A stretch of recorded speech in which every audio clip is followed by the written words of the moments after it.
I had a question about the kind of, once the Environment Agency enforces or clamps down on a illegal waste operator, Yeah. a lot of the times, well, not a lot of the times, but in some occasions, there will be waste left over on a site. Yeah. The Great Heck site, other places. Is there a way of making sure enforcement comes around quicker on those sites? Yeah, I mean, speed is incredibly important in this. I mean,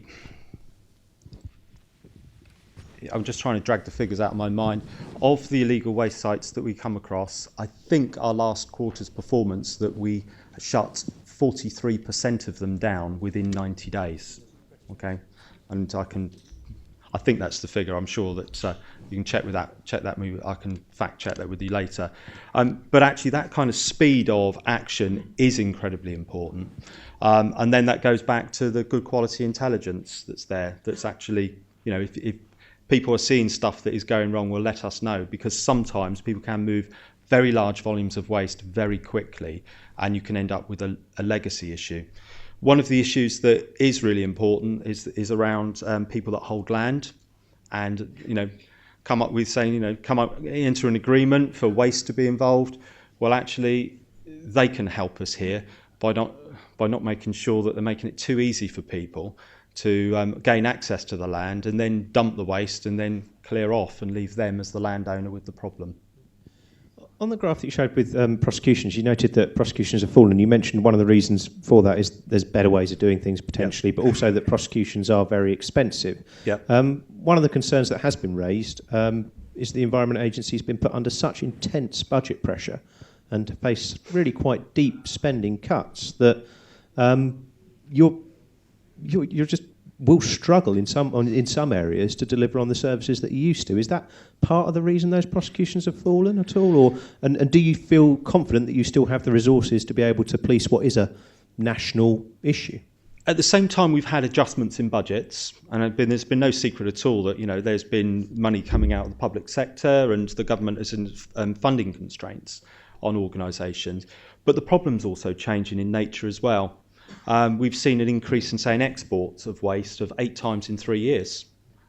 That was an issue that we didn't have in such stark relief as what we've got now, which means that we now have got full-time resources at the ports to deal with waste.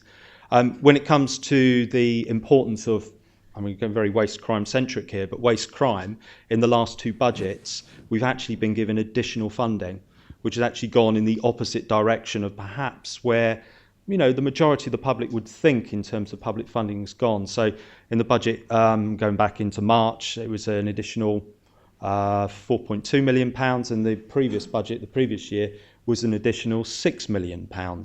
Now we're using that to actually target particular areas that of growth in problems. One of those is misdescription of waste, where people take waste, they then magically turn it into something else with fairy dust or adjusting the transfer notes, and then avoid the landfill tax or end up turning it into a golf course somewhere or doing something like that. And we're working really closely with HMRC on those issues that's there.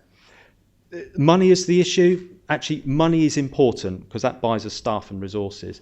But if we were going to stop waste crime, okay, so how do you stop it? Stop criminals getting hold of waste.